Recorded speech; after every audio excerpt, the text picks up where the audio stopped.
1, and we are recording episode 248, which I do believe it's Mr. Vincent Cefalu, correct? Cefalu. And author of Rat Snakes, a book about being undercover, ATF, and all the shit that goes down with that.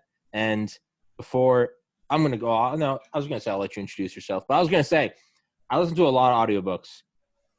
This one was hilarious. It was interesting. It was thrilling, but it was hilarious. It's and comedy isn't necessarily a requirement for a good audiobook, but it strings you along a lot better. When it started and I was like, all right. And then, it's like 2 minutes in, and you're like, who's this dumb motherfucker, this tall, handsome asshole? And I was like, all right, I feel it. And then, you're like, he comes up and you're like, who's this faggot grabbing my balls? I was like, all right, not politically correct. This guy's my man. So I just wanted to say it's fucking hilarious. The book will be in the description and in the top comment. Rat Snakes. I listened to it in one day. It's about a 7-hour Audible listen. It's worth it. I would listen to it. It's awesome. But before I keep going in, how about you introduce yourself, sir? Wow, that was quite the introduction.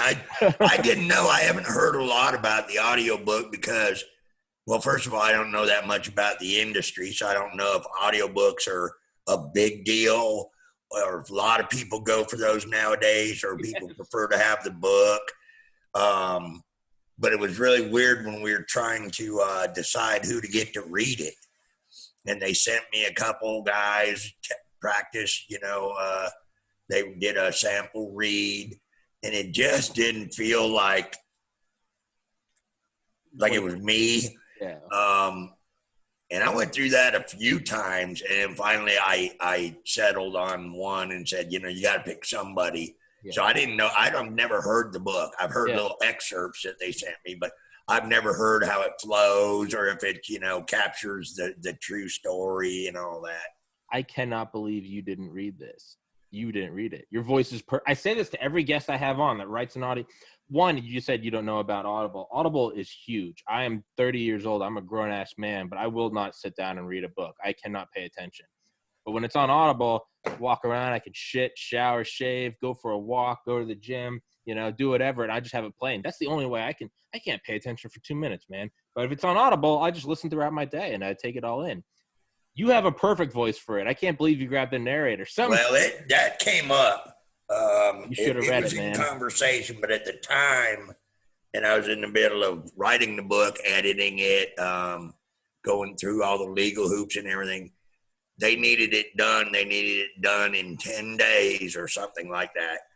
And they said it would be 10 to 12 hours a day for 10 or 12 days straight, and I just couldn't do it. I just didn't have the time to sit down in a quiet room with a professional audio guy and do that.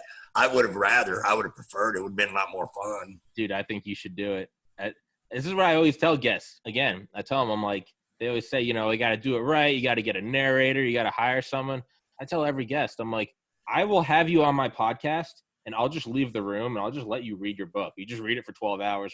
You have a great voice for it, man. It's awesome. I didn't know what your voice sounded like until the second you popped up on here, and I was like, oh, this is fucking perfect. But, yeah, man.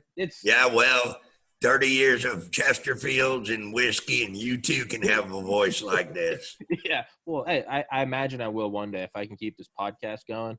At some point, I'll have that voice, and I don't care. I think it's awesome, man. You got that voice. Alex Jones has that voice, just that gravelly voice. I wish I had it, but I don't. So you went to University of Georgia, huh? Yes, sir. Did I ever arrest you? Actually, I was a fairly tame child there. I was a straight-A student.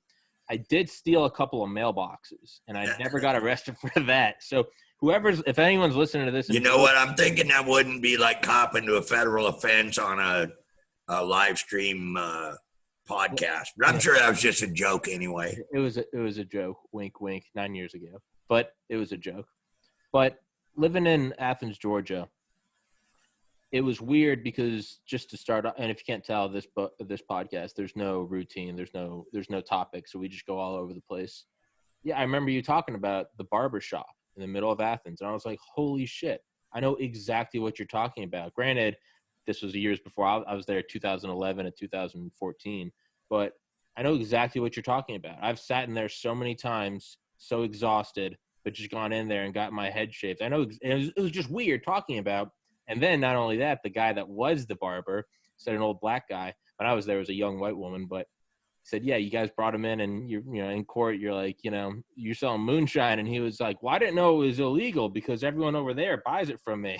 And everyone in the court kind of looked at that stuff you can't make up right there. I know. The classic city, probably the best job I ever had. Yeah.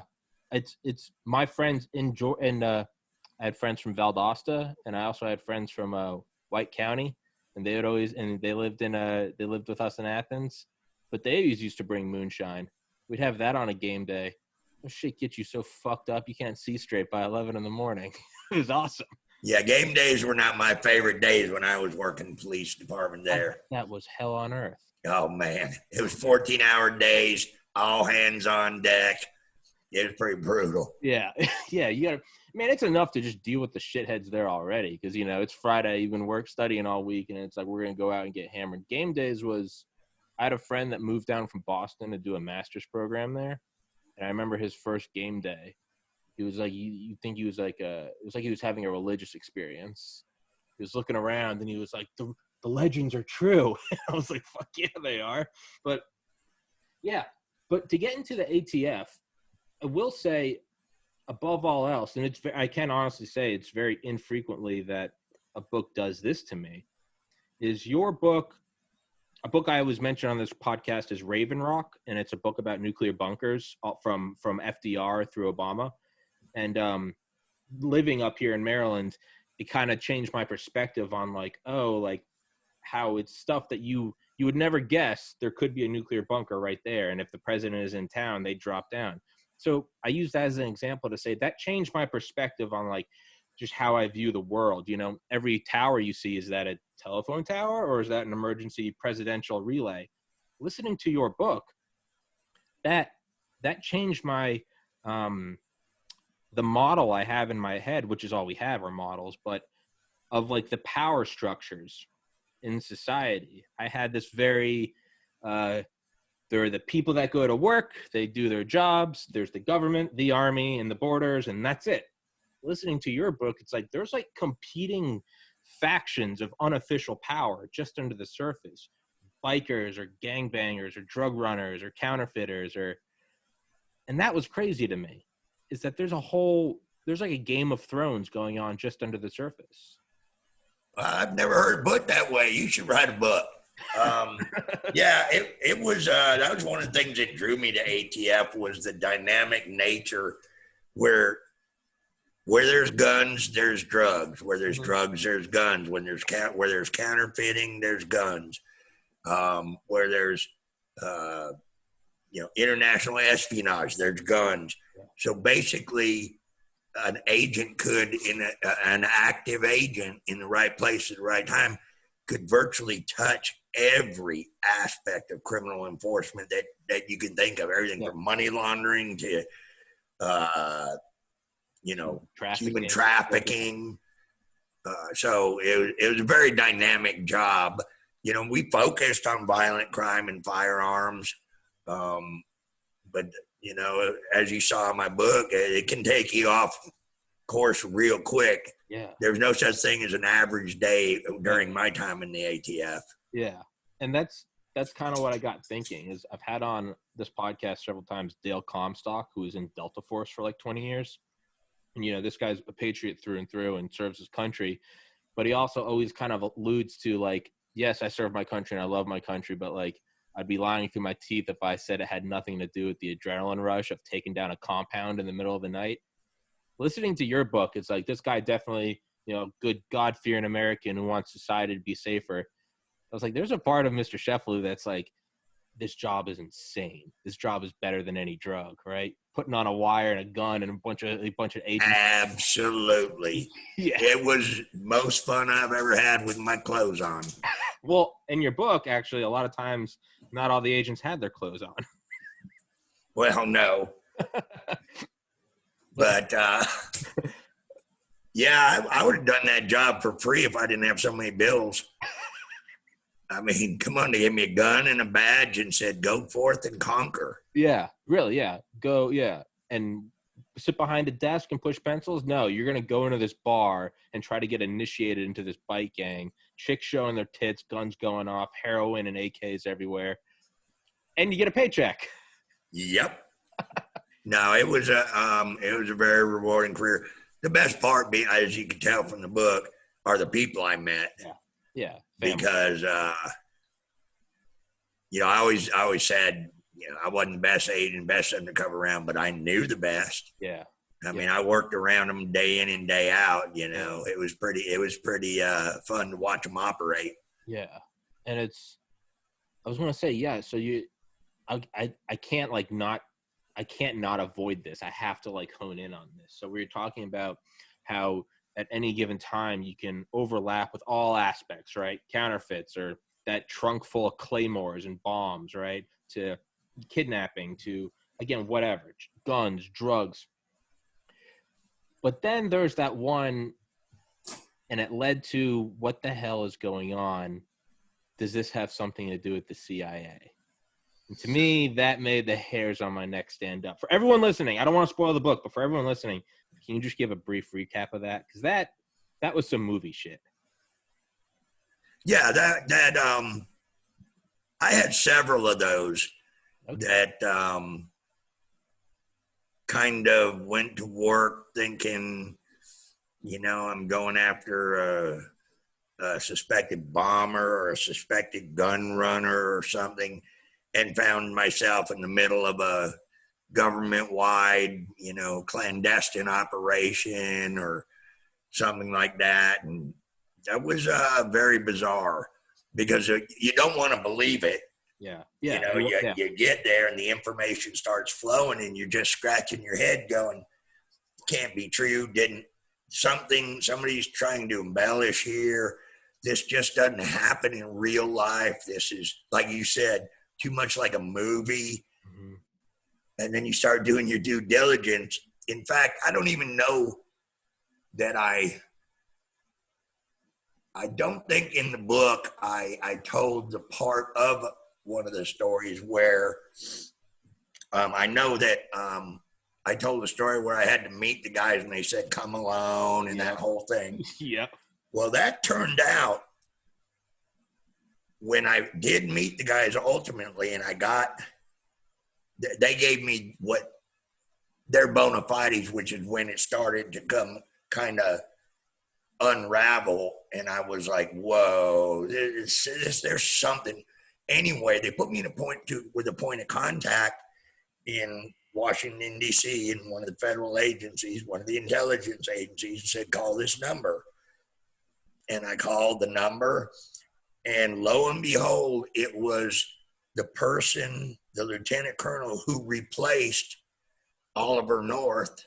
Holy shit. At the NSA. Holy shit. Yeah. Well, that's kind of was my response. Oh. And, I did the due diligence. I had our liaison confirm who I was talking to in DC and that it was legit. And it was just creepy, talking in code. Yeah. He would validate that these guys I was talking to, he'd validate their credibility, but he would go no farther, wouldn't discuss, anything other than to validate if either of those people are telling you something, it is credible, or whatever, however he said it at the time. And I went, and he said, no, I've got to go now. And that was the end of the conversation. I was like, what have I gotten into? Yeah. That's, you just saw something you weren't supposed to see, right? That's trippy. It started to give me goosebumps, because again, someone like me, just a 30-year-old who admittedly loves everything about conspiracies and intelligence and clandestine and black ops, and it's all, shadows. That's why I have guys on like you on my podcast, because I can't get enough of it. I geek out. But I'm also someone that wants that to be true. There's a part of me that wants it, because I'm just so attracted to it. So I say all that to say this: it's weird when a no bullshit guy like you is putting this in his book, because it's you're not like me. You don't want this to be true, but you had to put it in because process of elimination. It was you know, you get to a point where, like you said, your due diligence, the information starts surfacing, and you start going, there's smoke, and I know that guy has fire. You know, come on. At one point, does it connect? And it's, yeah, like there was some relief, because I was like, the fact that I'm listening to this book that was written by Mr. Sheffield, that tells me that he wasn't killed by the CIA. But like, in my mind, I was like, a guy like you, right? So you go up against all these badass guys, right? All these, you know, all these violators, and you put them away. At what point, and this is as me, someone who's not married with no kids, at what point did it ever, I mean, specifically the, like, sort of the CIA thing, at what did you ever look at it and think, like, do I just walk away from this? Just stop asking? Oh yeah, absolutely. Okay. Absolutely. Yeah. Well, in one occasion, I don't think I went into this in the book at all. There was another investigation, and it had to do with a large seagoing tugboat filled with arms, like militarized arms, you know, RPGs, machine guns, what have you. And it was going out of the country. Yeah. Which was sort of odd, you know. And long story short, when we got to the nuts and bolts of it, I showed up at work one day, and my boss said, "Bring me the file on the Aladdin," I think was the name of the boat. And I brought him the official file. He goes, "No, I need your work file too." And I was like, just get me your work file, which contains all your field notes, little scraps of paper, you know, informants, you know, everything that you just don't normally put in an official government file, you know.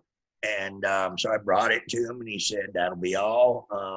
Move on to something else. This investigation's closed." And I said, "Whoa, you got to tell me more." He said, "I don't got to tell you nothing more. I'm the boss. But for your edification, we were asked to close the case." I said, "By whom?" He said, "The FBI." I said, "They can't ask it." He said, "Well, the FBI was told to close the case." And I said, "Who told?" And he said, and that was the end of that conversation. And I was like, "Oh, you know what? Here, take it. I don't want it. Scratch my name off of everything. This was supposed to be a simple criminal investigation with some bad guys and some cool covert undercover surveillance. This is starting to get out of my comfort zone." Yep. You're going to come home and there's going to have. But I was always wanting to know. Yeah, sure. You know, yeah.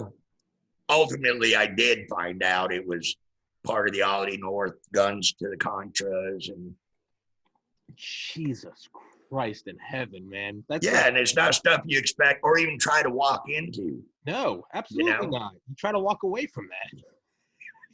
You try to, that's something where someone looks at you and says, "Just go home." And you go, "Okay, I'm just going to go home." Right. It's because if I'm you, I'm looking at that and I'm like, this is when people don't walk away from this. This is when there are gas leaks at your house, right? This is when there are a drunk driver hits your wife's car at 5 a.m, right? This is your mailbox gets blown up. This is.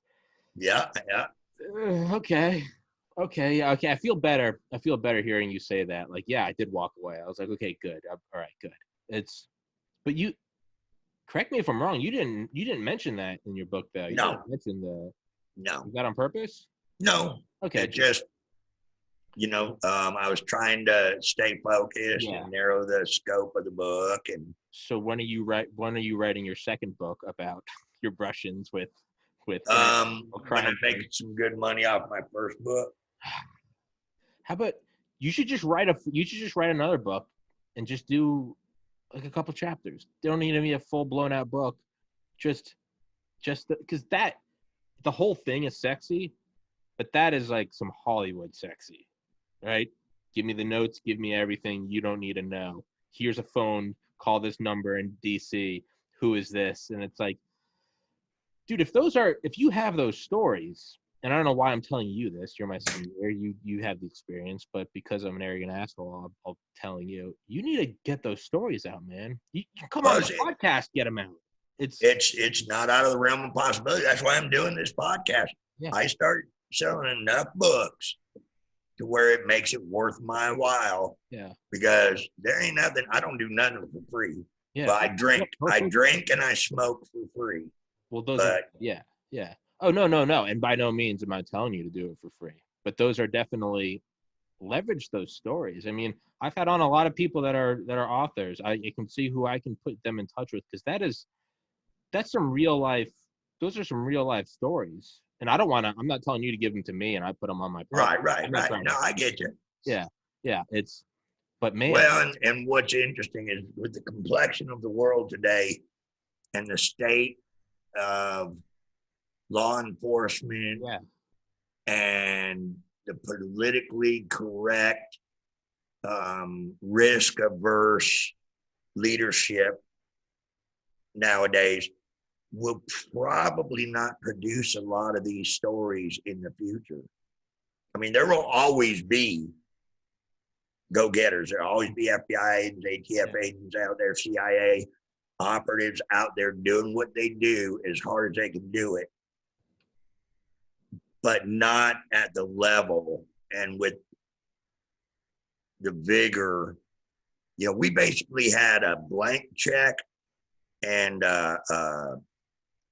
shit and get policy. That boss didn't want to see you in the office. You know, that's just a standard thing. You come in the office, you better be doing paperwork. Otherwise, he'd be asking you, you know, who's going to turn themselves into you today? Why are you in the office?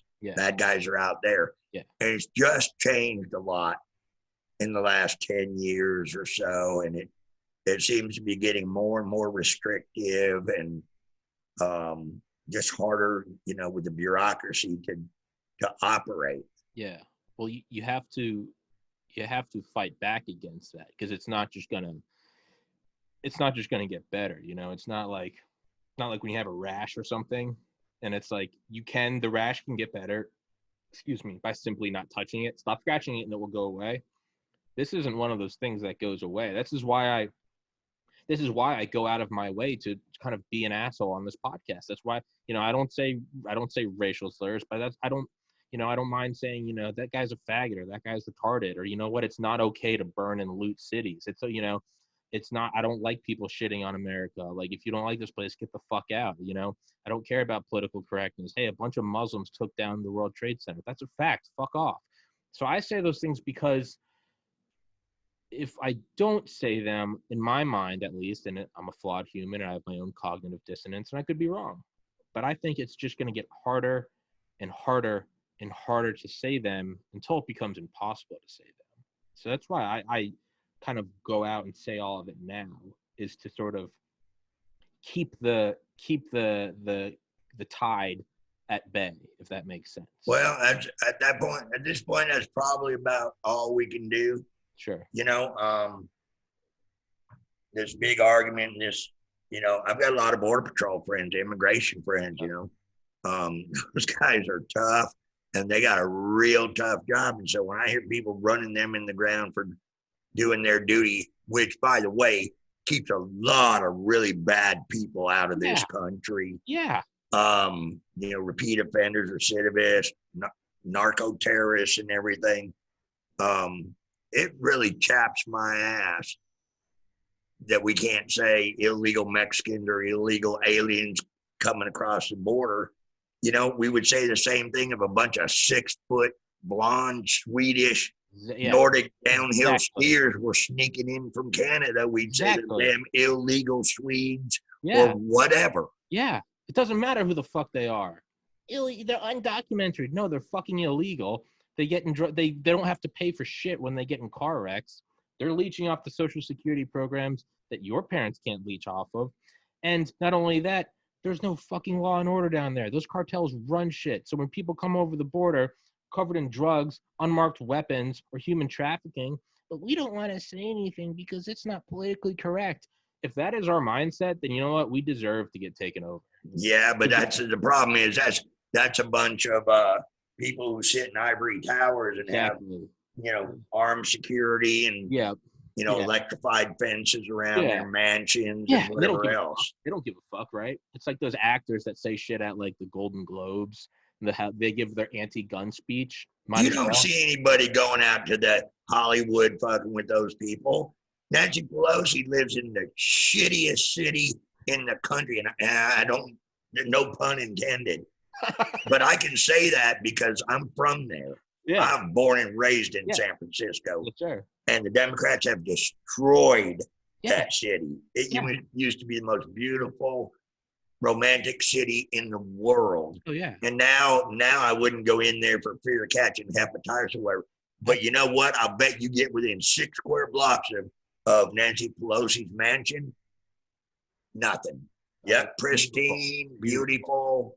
Yeah, absolutely. You're goddamn right. I mean, So people why, like that can, are making judgments for the rest of us. yeah, well, it's limousine liberals, right? Do as I say, not as I do, right? Yep.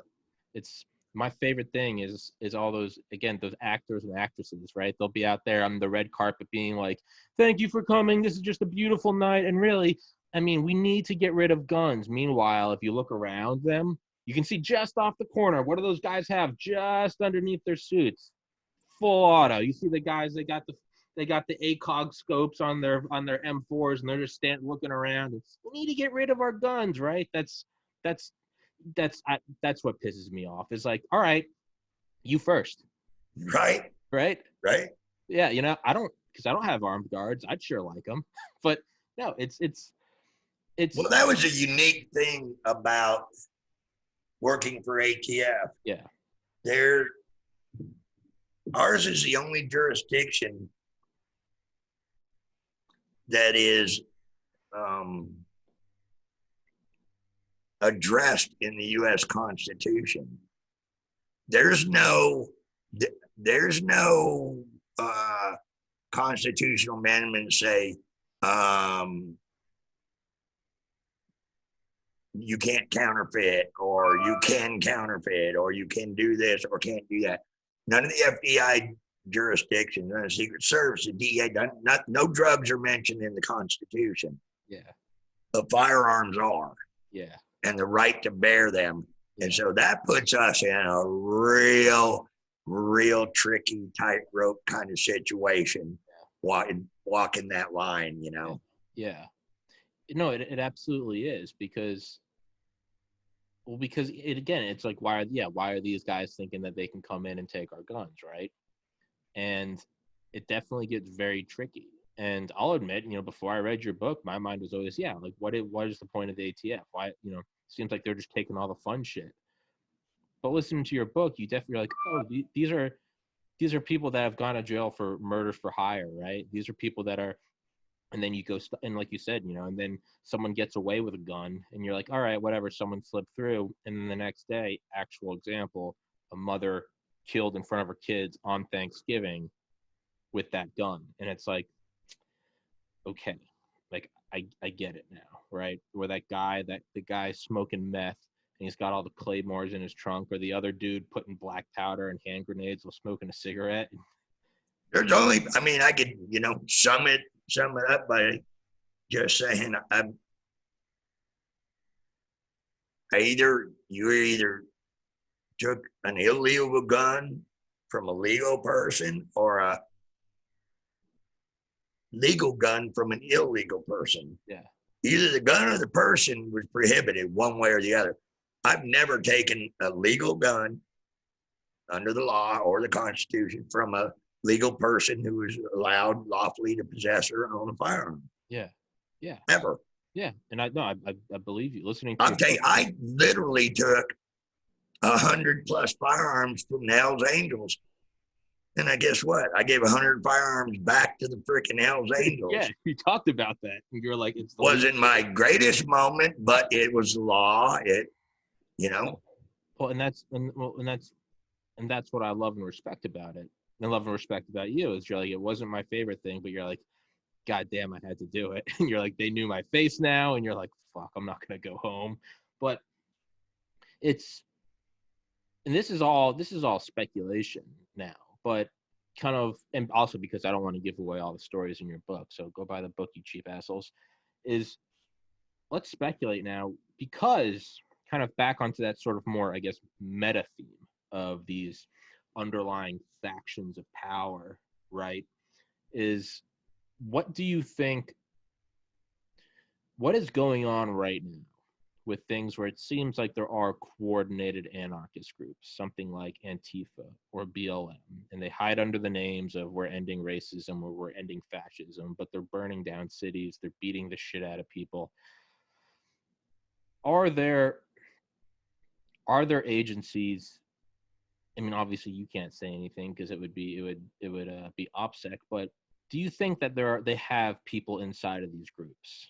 Oh, absolutely. Absolutely. And I don't even, and I'm not disclosing any classified or sensitive information. Sure.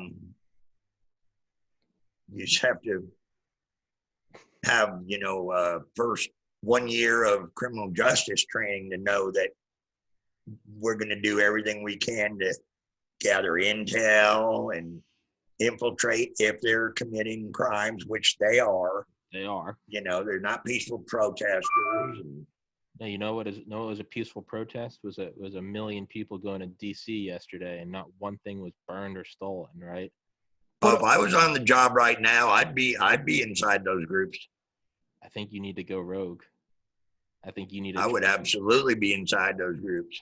Because it's try to find out where their funding's coming from.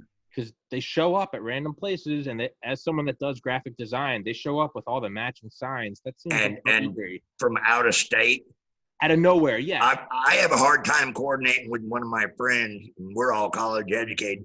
What bar to meet up at across state lines for a reunion or something? Yet these guys can get 1,000 people in the same city from different cities and states. Yeah, they got a hell of a logistics operation going. There's no way that, and again, the Delta Force guys, Dale said, he's like, they have reaction times, they have response teams, they have food, they have hotels that they're all staying up. Like, come on, man. And somebody's paying for that. None of this shit. Somebody's got to be paying for that. Yeah. And that, quite frankly, is a subversive activity, if you ask me. Probably a violation of the Sedition Act. Yeah, and I think there's enough jurisdictions we could go after them for criminal violations. Absolutely. Not for speaking their mind, but for criminal violations. Conspiracy to commit those crimes. Yeah. They don't just happen. These people agree that at 9:00 we're all going to meet up at 1st and Main Street or whatever their plan is, and that's conspiracy. That's absolutely. If their intent is to loot and beat people and do harm, but you've got to have somebody who's willing to stand up to it. And as you can see, a lot of the leaders, and I don't even care if it's a Democrat or a Republican, liberal or conservative problem, a lot of the leaders are caving to the social noise they make. Yeah. And quite frankly, if we let this continue, we're heading for a real hard time. It's easier to get it under control or address it than it is. It's easier to keep up than catch up. Yeah. Once we let this start becoming the norm, and then people are sick of it finally, and we get leaders with some balls who, follow their oath and decide they're going to protect the tax-paying citizens, then they're going to have a mess on their hand. Yeah, you're right, because it's becoming the norm. It's easier to prevent than it is to, right? It's easier to just go for a jog every day and eat an apple than it is to have a heart attack and have to nurse yourself back to health. But that's what we're seeing right now, right? That was kind of the, I was just trying to think of a clever segue. I didn't have one to talk about my book. Yeah. Anyway, back to how about just every 3 minutes, I'll just blur out rat snakes, cheating death by living a lie. I'll just in the middle of whatever we're talking about, I'll just Tourette's. So I was blur out like Tourette's. Yeah. I was just going to the gym yesterday and rat snakes, fuck, rat snakes, unaudible, giggle. Anyway, so I was just start. I'll join you, man. I'll just start blurting. There it is, rat snakes. There it is. That's what I like. Yeah, yeah. Some visuals. There we go. Prop. We'll just put it right there for the rest of the pod now. But it'll be the thumbnail, it'll be the description, it will be the top comment, and I'll plug it. And like I said, dude, tell me you got like 1 million viewers. Do I have 1 million viewers? Yeah, that's what I want you to tell me. Oh, I can tell you I have 1 million viewers. I'll lie to you. I have 1 million viewers. There you go. That's all I want to hear. It's growing slow and steady. I tell everyone this. Just watch. Just wait and watch. It'll. And, people kind of laugh at this, but hey, I was almost a failing student my freshman year of college, and then I woke up one day true story, hung over my sophomore year, realized I was a fuck up, and decided I was going to be a doctor. I went to the library every day for the next 4 years, and I got into medical school. I'm going to make this the biggest podcast in the world. People kind of laugh at it. I'm like, all right, you'll see. I think it'll take about a decade. I think it'll take around 2030. It'll be the biggest podcast in the world. And like always, people are going to make fun of me. Then they're going to criticize it. Then they're going to cheer me on. Then they're going to congratulate me. And then they're going to ask me how I did it. And then they're going to want to be on your show. Yeah, and they can kiss my ass. And then you're going to say, well, you know what? I offered to let you on 5 years ago, for free. Yeah. Yeah. Well, you know what? And I'm going to I remember my original guest. I'll be like, Chef Lou was on here. He was in the first 250. You're going to have a free reign to come back on. But yeah, it's growing. And I've had one author on here several times, and he said he's noticed the biggest bump in his book sales. I can't see that to anyone. Yeah. I'm just curious. Do you ever have my partner Jay Dobbins on there? He also blew the whistle, right, on Fast and Furious. He wrote the book No Angel. Yeah, I've tried to contact him and I can't get in touch with him. I can get you email. Please do. There are so many people that I try to get in touch with that I can't get a hold of them. That's the hardest thing. It's just, and I tell this to everybody, guests that come on my podcast and, they have their book or they have their product. I tell them, I'm like, help me, help you. You get me more guests, the podcast will get bigger and it will work out good for you as well. I'm fiercely loyal. I remember those who come on, but with rat snakes, what is it? So the main thing, that one line of, what if they ask me to do something illegal? And he goes, it is your prerogative to get home to your wife and kids. Cash can be replaced. Guns can be found later. You can always go back the next day, but you are not replaceable. So you have to. So what if they hold a gun to my head and tell them to suck my dick? Well, sir, you better learn how to suck a dick. That's a true story. I believe it. I know. That's a true story. And Pat Kelly, you think I'm gruff? You think I'm to the point? No bullshit. Pat Kelly would make a grown man cry. Tell him to come on, man. You can. He passed a couple years ago, but I met some real legends. Got to work beside some real legends. Yeah, I was laughing my ass off about I legitimately, that's when I emailed you. I was on the toilet and I laughed so hard I shit again. I thought I was finished shitting. In your book, you're talking about that instructor who was just being a cunt to y'all, right? He was acting like you didn't know anything. Do you guys know how this is done? Yeah, he's a dick. He was a dick. Fuck that guy. And he goes, do you have any idea how airborne surveillance works? I believe it's with a fucking airplane.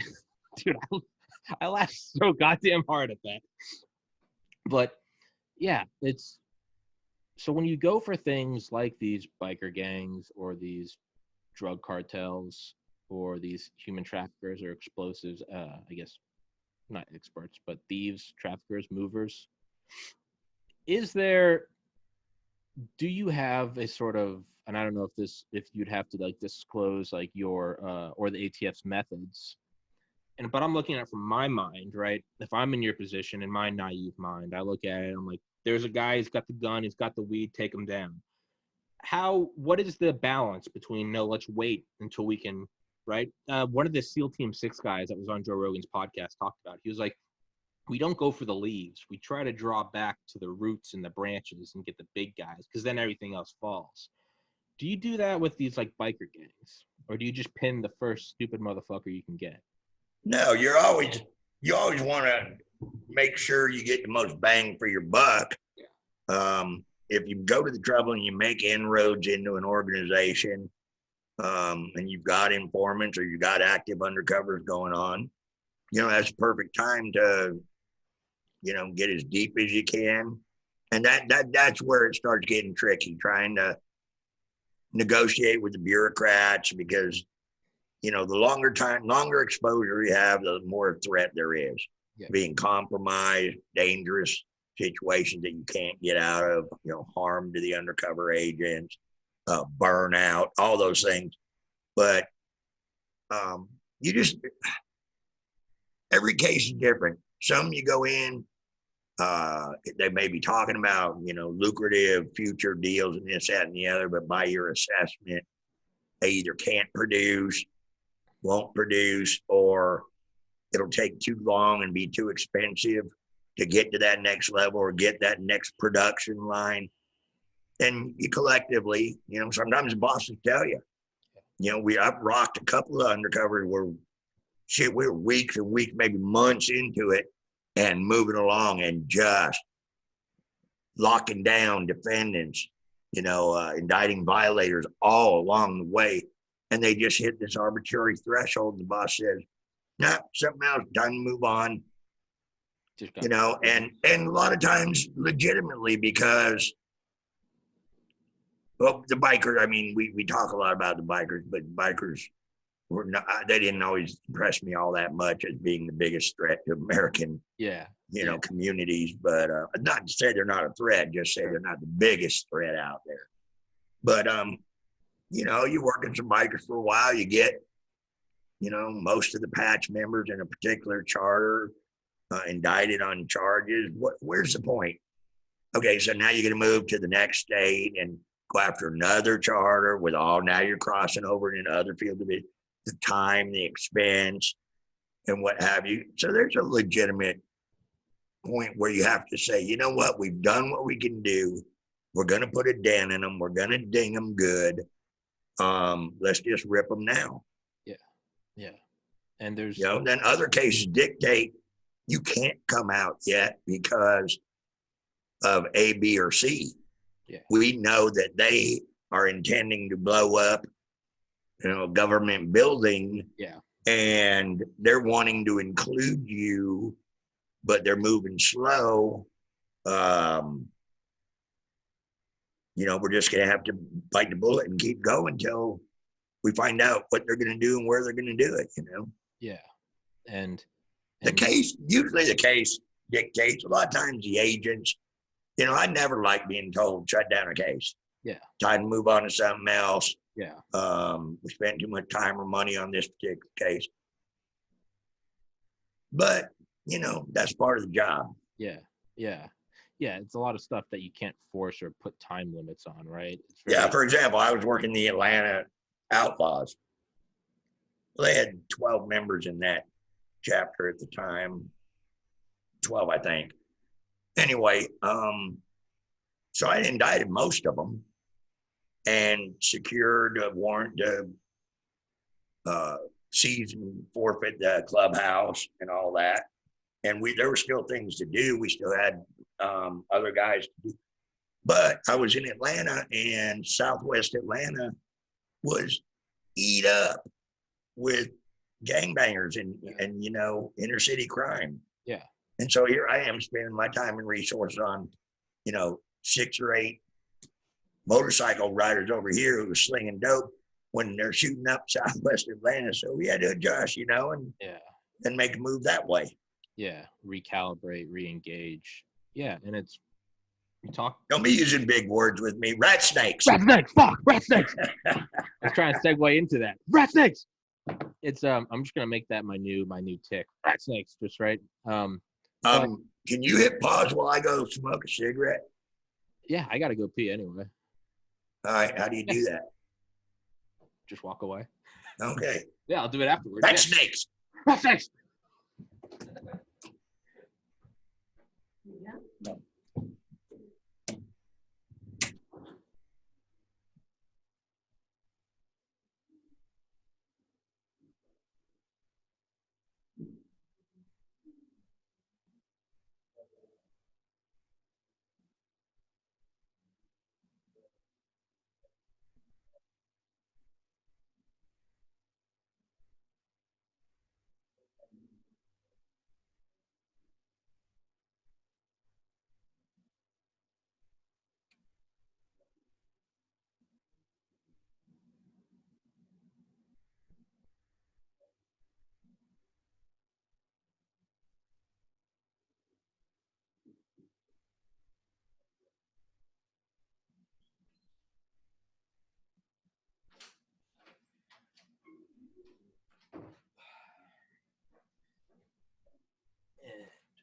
Mr. Chef Lou's out smoking a cig, smoking a stove. But I'm back here. I just pissed. Not that anybody's asking. But it's legitimately a good book, guys. I mean, I know I plug a lot of audiobooks on here, but Rat Snakes is a good one. It's informing, but it's funny. It's a lot like if you've ever read I Hope They Serve Beer in Hell by Tucker Max. The Subtle Art of Not Giving a Fuck by Mark Manson. It's got that vibe to it. Very relaxed, very informal, very rated R. It's funny, as you guys can tell through this interview with Mr. Chef Lou. Very down to earth. There's no idyllicism, no romanticism. It's real. And like he's talked about, dude, he's been involved in some real shit. I mean, neo-Nazis, KKK, full regalia with like 60-foot tall burning crosses. This dude's done crazy shit. A lot of guns at a lot of people's foreheads, shooting a gun out of their moving car into the water. Some dude throwing a pipe bomb out of the car, but not realizing the window is down or the window is up and it bounced off. Yeah, and he knows guys that were on the Waco raid, the Branch Davidians with David Koresh, and knows guys that died. He knows guys that took their life after it because it affected them so negatively. It's but more than anything, as anyone knows that listens to this podcast, I love reading about all the agencies. And I'll admit, I never knew anything about the ATF. I legitimately didn't. And after listening to this, it completely makes sense. It does. It's none of it is, I'll admit, before I read it, in my mind, it was, it's alcohol, drugs, and spokes. You're taking away the fun shit. But no, it's a bunch of criminal fucks that are basically having their tools taken away from them, so they can't do more crime. And granted, that's a slippery slope, right? Government's here to protect you. We decide who's in trouble. So sure, I mean, I can get criticisms of it, but there are a lot of shitty people out there. And I do believe, from my limited knowledge, the people I've talked to on this podcast, that there's only so much you can do through blunt force and uniforms and squad cars. And at a certain point, you have to go undercover. Rat snakes, cheating death by living a lie. Rat snakes, cheating death by living a lie. Rat snakes. But rat snakes. Rat snakes? Rat snakes. But rat snakes. Rat snakes. Rat snakes. Rat snakes. I'll have it tattooed on my chest. I was just talking about when you were gone. Said he's done some crazy shit, and I completely forgot. Yeah, when you talked about, you're like, we were outside that like Klan rally, and you were like, it started to turn up, and you're right, and like all of a sudden these big 60-foot tall crosses come out. They're putting on their gay ass uniforms, their hoods and shit, and you're like, oh, this thing's gonna pop off, like, right? There are guys with guns, and it's right out of a movie, right? Oh, dude, it was like any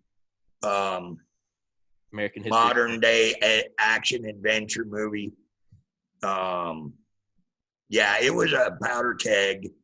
There was probably 500 law enforcement officers assigned to that particular rally, in all capacities.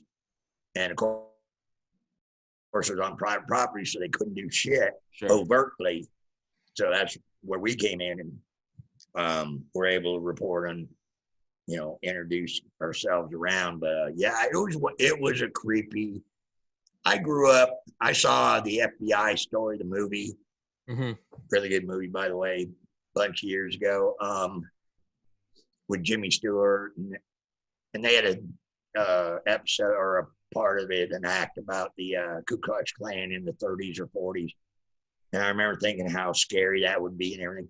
So when I'm here in the 1980s, never having really seen too many representations of white supremacy or Klans or crazies like that, my first experience, it was a little unnerving. A little hairy.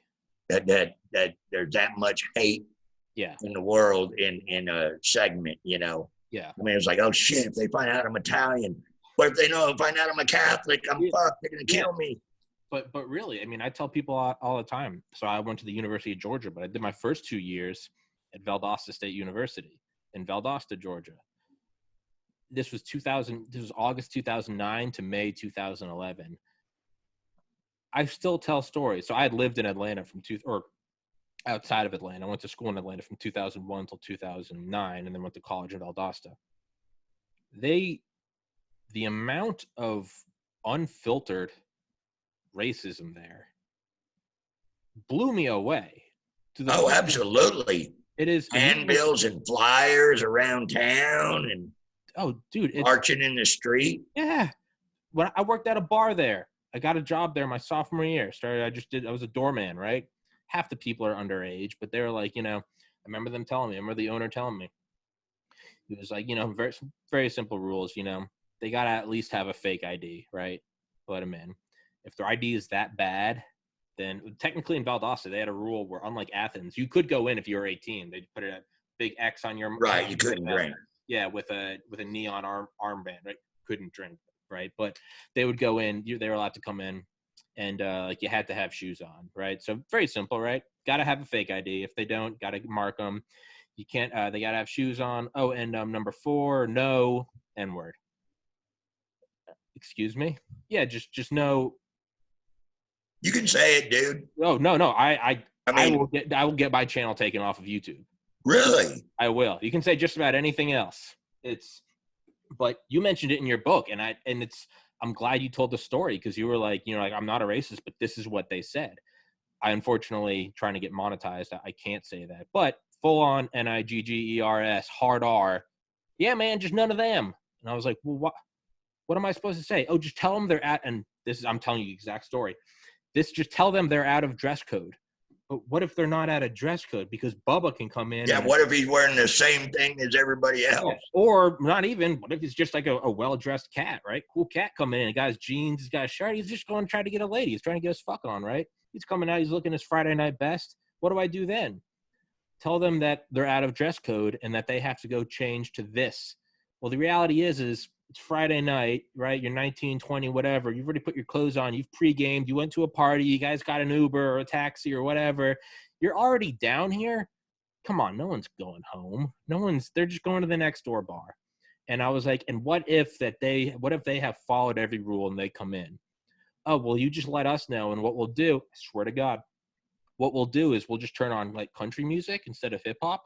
And we'll also turn the lights on a little more, because when the lights are off, a bunch of ugly fucks like me, right? We can dance with girls. When the lights are on, they see how hideous I am. Like, oh, fuck. So that's why the lights are off in the bar, right? We'll just turn the lights up and we'll turn on.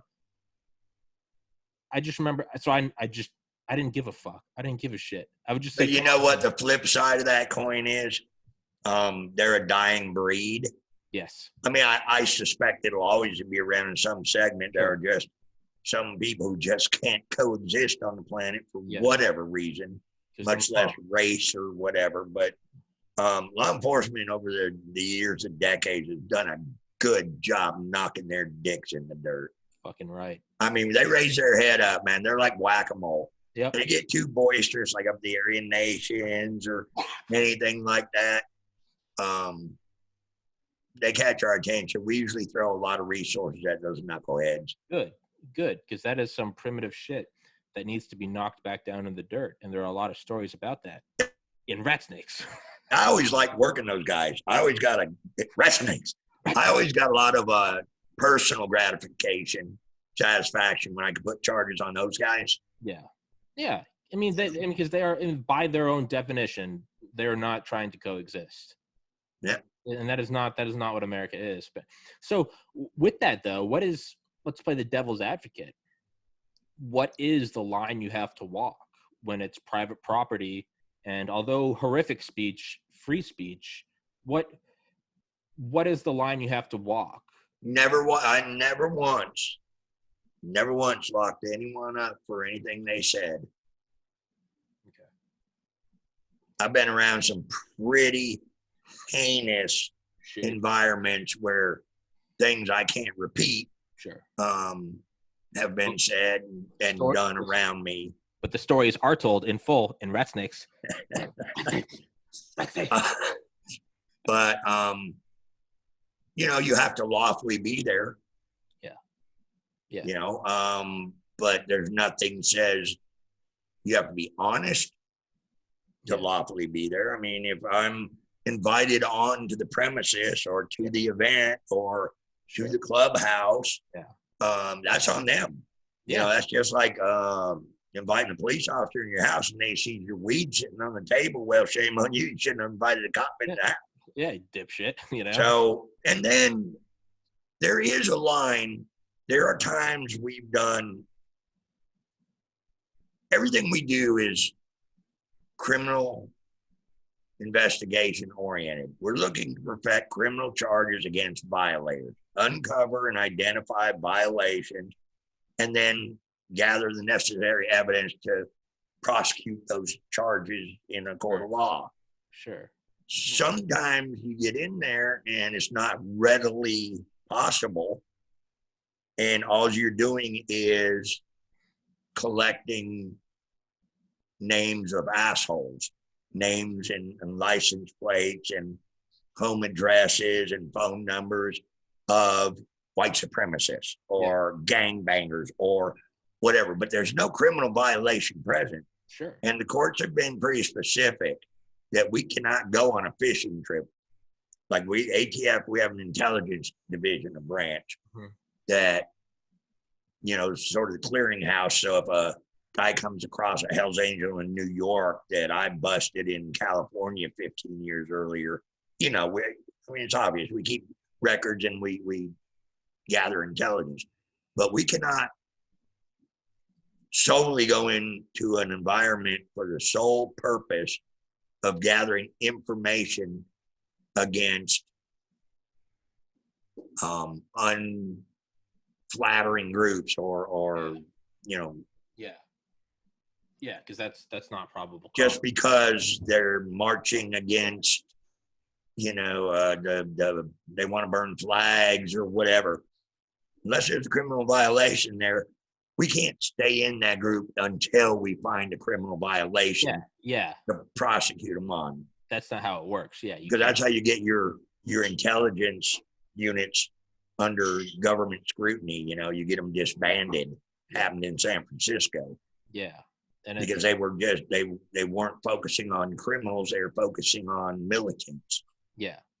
And that's, and the flip side of that, the inverse of that is the sort of kind of you have to respect your enemy. It's sort of the beautiful game in the purest sense of the object. It is, but that's where rat snakes. That's where experience comes in, because there's been a ton of times I've been asked to go in and make inroads into a group for some other state, some other field division of my own. I'd fly out there and I'd make my best effort.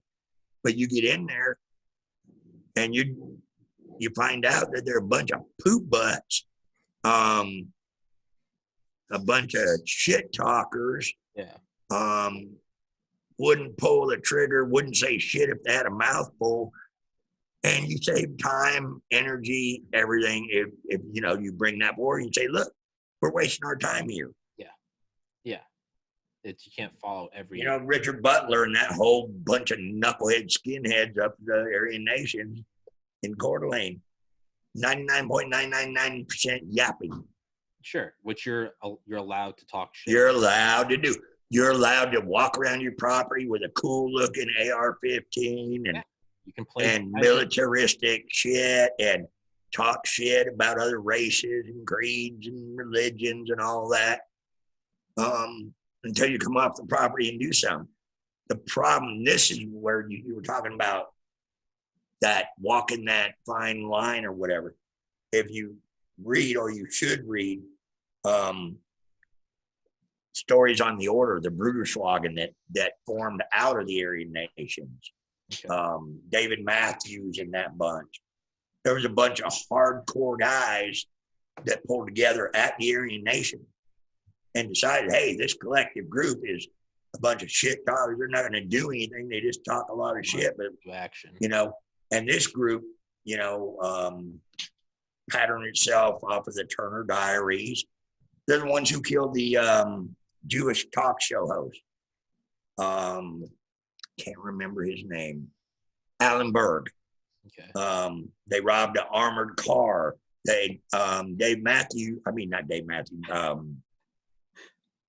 Michael Matthews was got burnt down in Whidbey Island in a big shootout with the FBI. Had body armor.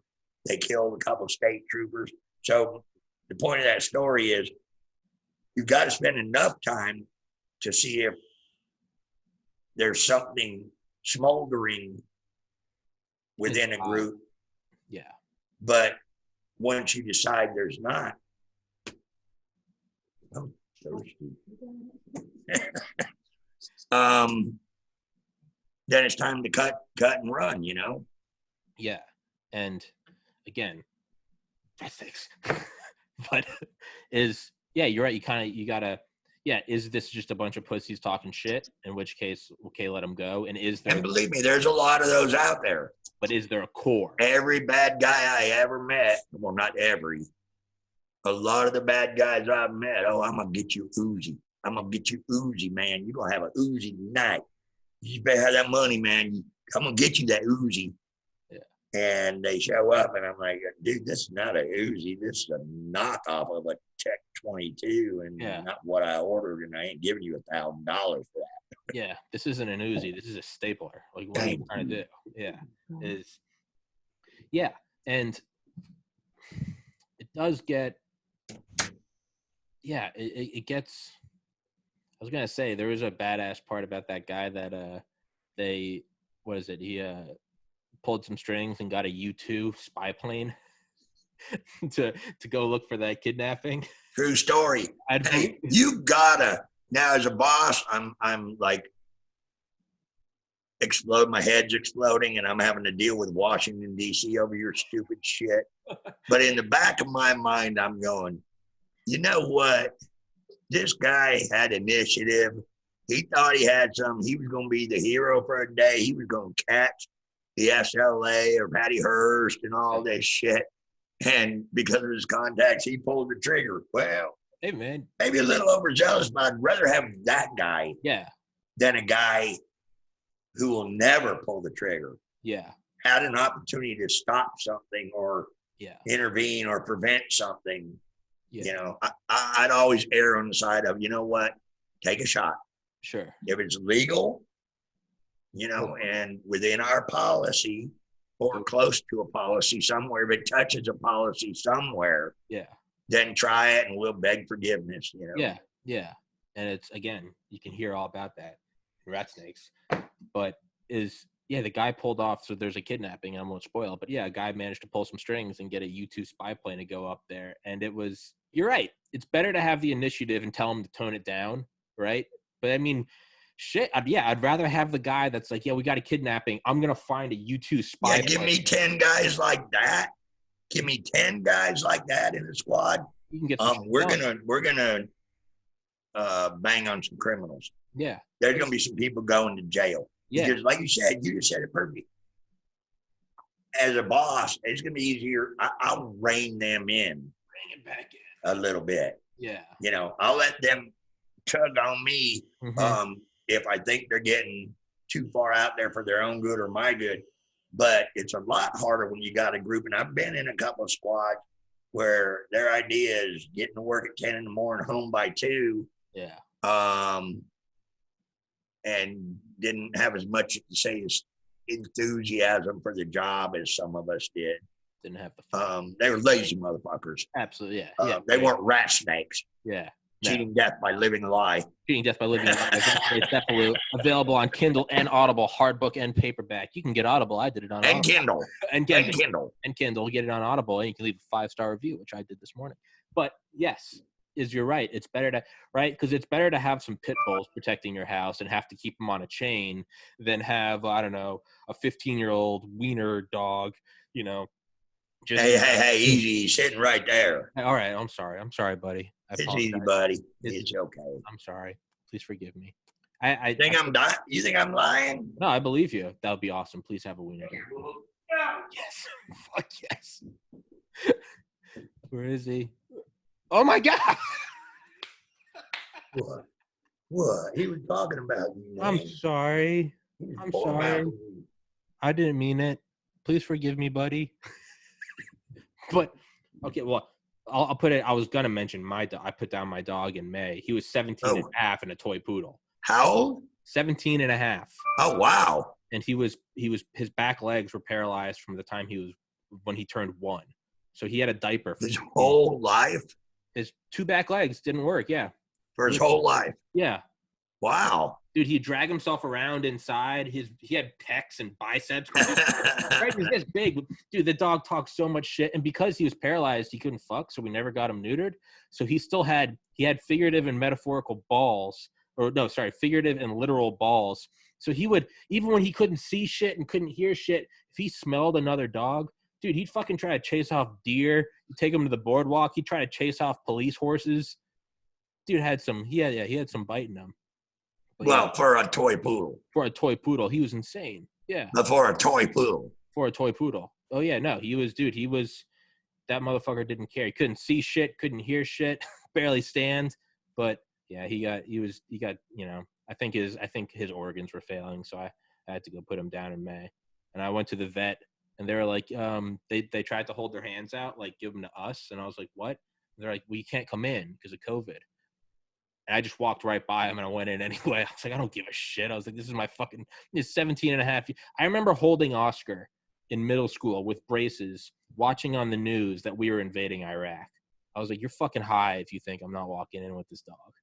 And yeah, the vet walked out and he looked at me. He didn't even say a word. He was like, how you doing, man? He didn't give a shit. And, but yeah. Yeah, that's the hardest thing I ever had to do. Oh my God, it killed me, dude. Yeah, that's brutal. I was crying like a little bitch. And I remember I emailed Dale, the Delta Force guy who trains dogs in Bali for the government, for like the cruise lines, right, to sniff out bombs and drugs. And here's Dale, just this, you know, Delta Force. He worked for the CIA. This dude's hard as fuck. And he's like modern day Rambo. And I emailed Dale. I was like, Dale, I'm so sad. I miss my dog, thinking Dale's going to tell me to shut up, right? But Dale raises dogs. Dale goes, hey, man, I know the feel. It's tough. And I was like, thanks, Dale. Needed that. But yeah. So I was going to say Oscar, but I realized I was like, let's choose Wiener Dog, not knowing there's a Wiener Dog off screen. So I'm sorry, buddy. But, yeah, yeah, I've divorced 2 wives. I've never divorced a dog. Exactly. Be the person your dog thinks you are, right? That's a way to live life. Be the person your dog thinks that you are. Because your dog doesn't look at you and, like, knows all the shit you did. Dog looks at you and it's just like, I love you. So be the person your dog thinks you are, right? Yeah. I heard another good quote right after I put Oscar down, and it was and I was like, you know, do dogs go to heaven? And someone was like, dogs don't go to heaven. You know, animals don't have souls. But what? I saw some priest goes, dogs do go to heaven, because he goes, if you died and you got somewhere and all your friends and family were there, but your dog wasn't there, well, that's not heaven. And I was like, touche. If your dog's not there, it's not heaven. Exactly. It wouldn't be heaven, would it? Could be a very cool place, not heaven. It wouldn't be heaven. Heaven, you go in there, you see your mom, your dad, your grandparents, and then you see your dog. I'm gonna steal that. That's heaven. You don't. I might put that in Rat Snakes too. Rat Snakes too, which comes after Rat Snakes, available on Audible, Kindle. But it's 3:13 now. Let's run this bitch till 3:30. Another 17 minutes. Well, you better talk fast, then, dude. I've about said everything I got to say. Well, you know what? I'm getting about tired of this shit. Well, you know what? That hurts. I'm sorry. I'm sorry too. I'm sorry to you. Not sorry. I'm sorry. I'm not sorry about it. I don't drink anymore, but I will drink my water. I'm gonna go to the bathroom again because I'm a bitch. Tell them where to buy Rat Snakes. You buy them anywhere books are sold. Amazon, blah, blah, blah. Barnes & Noble. Go to www.ratsnakesbook.com.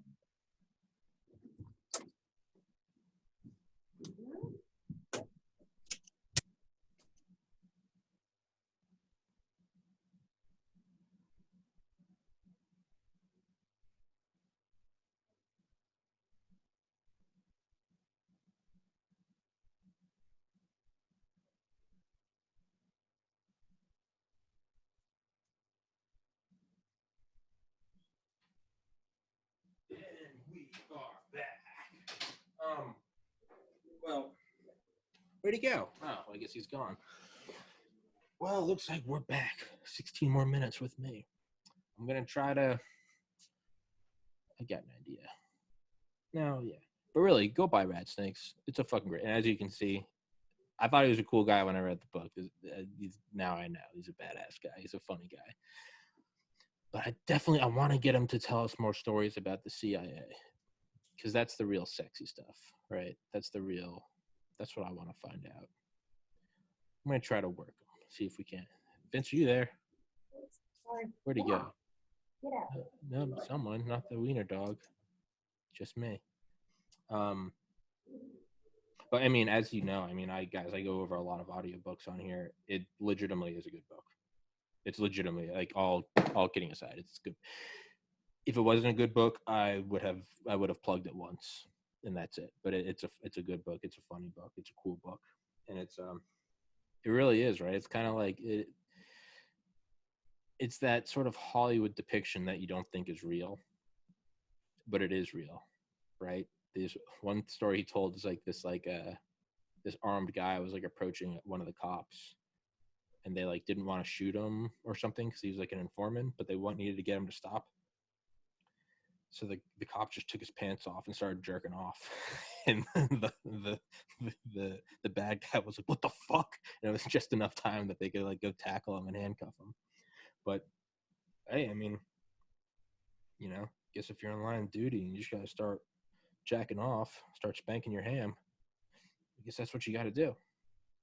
But yeah, so the story he told about the CIA is, they called him in to go meet him somewhere. And they called him into this it was like a strip mall, not a strip mall. It was like an office park. And he goes into this office and he said it looked like it was put together that morning. Some motivational framed pictures they grabbed from like Hobby Lobby or something. It was just slapped together. There was like a couple pieces of furniture there with the tags on, a lamp. It looked like a really like cheap movie set is what he said. They slapped it together, and he goes, I don't think there was anyone in that building before we got there. And I think as soon as we left, all that shit was thrown in a dumpster, it just made the hair on the back of my neck stand up. Because, I love to think about the CIA. Love to imagine that it's this shadowy thing.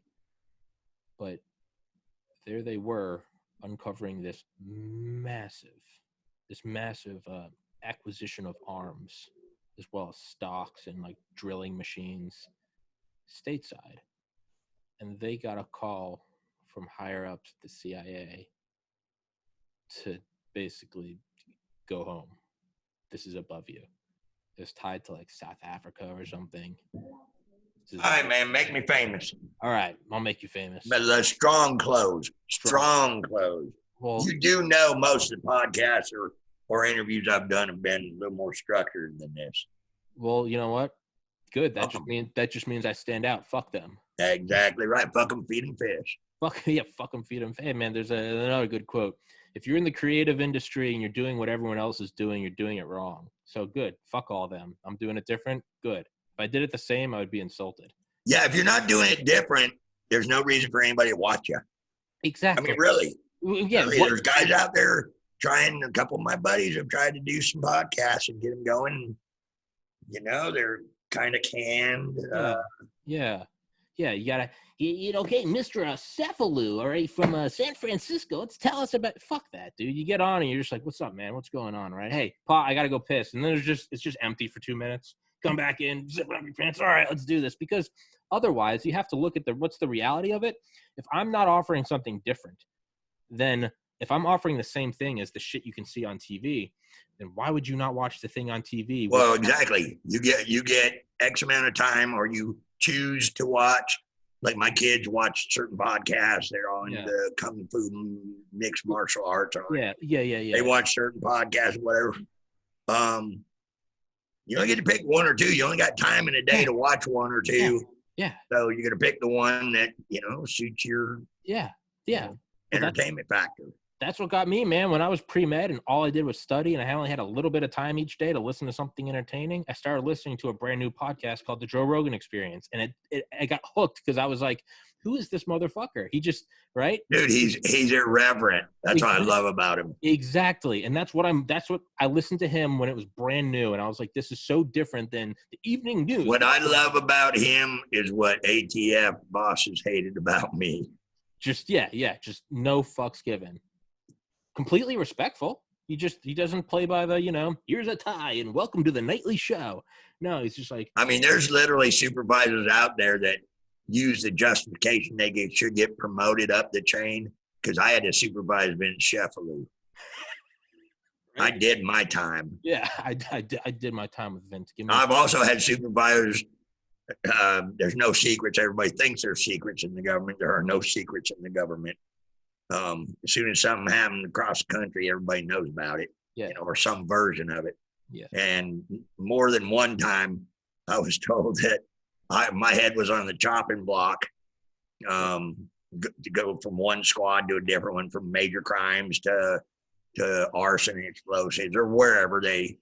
My supervisor was sick of me, and they couldn't get any volunteers to take me to the other squads.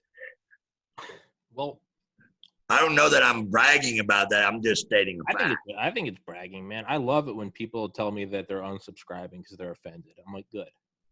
Go the fuck away. That's a badge of honor to me. If someone's like, I love it because I'm like, no, piss off. You probably get a lot of chicks, right? You'd think, right? Yeah, that's right. I'm gonna just go with that. I'll just lie to you and tell you, yeah, man, I'm drowning in it, right? Come on, man. You're a celebrity. You're a superstar. Not yet. One day, maybe, hopefully, one day. You know what? Do a snuff film. Kill somebody on air. Kill somebody on your podcast. I guarantee you'll be the #1 viewed guy in the country. That clip right there, that's going to be playing in the 60 Minutes piece in 5 years when there's a documentary, from podcaster to murderer. How did Tommy Kerrigan go from a clean cut? Well, it all started when I met Vince Sheffield. Author of Rat Snakes. Rat Snakes. Author of Rat Snakes. Buy it here on 60 Minutes. He killed a man live on. I mean, I've thought about that. What's that quote? The revolution will not be televised. Well, I've always thought, like, but maybe the resistance can be live streamed. I'll get the Delta Force guys, and if the government keeps overreaching. You know what would be cool? What's up? Is if you have one of the Delta Force guys kill you. Oh, fuck. On your podcast. That might be what your mom and dad will be so rich. Dude, people will be buying up every one of your podcasts for like millions. Because once I die, I'm famous, right? That's how it always happens. Yep. That's why I'm not selling as many books as I'd like. I'm still alive. I guarantee you, if at the end of my book I said I got shot in the face and died, my book would be bestseller already. Maybe we need to do a live podcast in person, and we'll do a gas leak. No, you'll bring on some claymores that you seized, and then we'll set them off. Well, except for that'd be really, really illegal. Well, it doesn't matter. We're going to be dead. Yeah, well, no. Right? Well, because the whole idea is to get the money, right? But what I was going to say was I was going to segue that is to, move you around. I mean, they want you doing less shit. Well, let's talk about when that did happen at the end of your book, because you blew a whistle on the Fast and Furious, right? The Obama administration, scandal-free. No, there's the Fast and Furious scandal. And what did they do? They retaliated against you. They said, go sit at your desk. You're not going to have any duties. Oh, dude, it wasn't just me. The main whistleblower, the Ground Zero, John Dodson, who was there, who testified before Congress, and they caved his head in. They shaved years off of his life. They made his life a living hell. Yeah. Ultimately he prevailed just like I did, but it shouldn't have had to be that way. Yeah. And I've tried to reach out to him. I can't get in touch with him. I don't think he wants to do it. Well, I asked him. I remember we had spoken or talked on the email or something. And he's not doing much of that right now because he's on the job. He's not doing interviews or anything anymore because he's got about a year and a half to go before he retires. And he just they resolved their dispute. regarding fucking with him and let him go about his business, be an ATF agent for the rest of his career. And he's got some protections in place, and he doesn't really want to poke the tiger. Yeah, I get that. But at the same time, he should absolutely do the podcast. But at the same time, you need somebody to like interview. Exactly. At the same time, I need him to come on the podcast, right? Well, I'll ship you an email with a couple of names and point of contacts of guys who might be interested. Please do. Absolutely will. I will absolutely have him on. And so I wanted to ask you a little more about those intelligence things, but I also don't want you to give away your stories for free. So I was going to say, let's sign off. Don't shut down Zoom. I'm going to stop recording. And then you are. You have my word, sir. You have my word. If I don't have it, hey, well, then I guess fuck me. Don't care. If I cared, I wouldn't be talking to you. All right. Well, I'm gonna stop recording.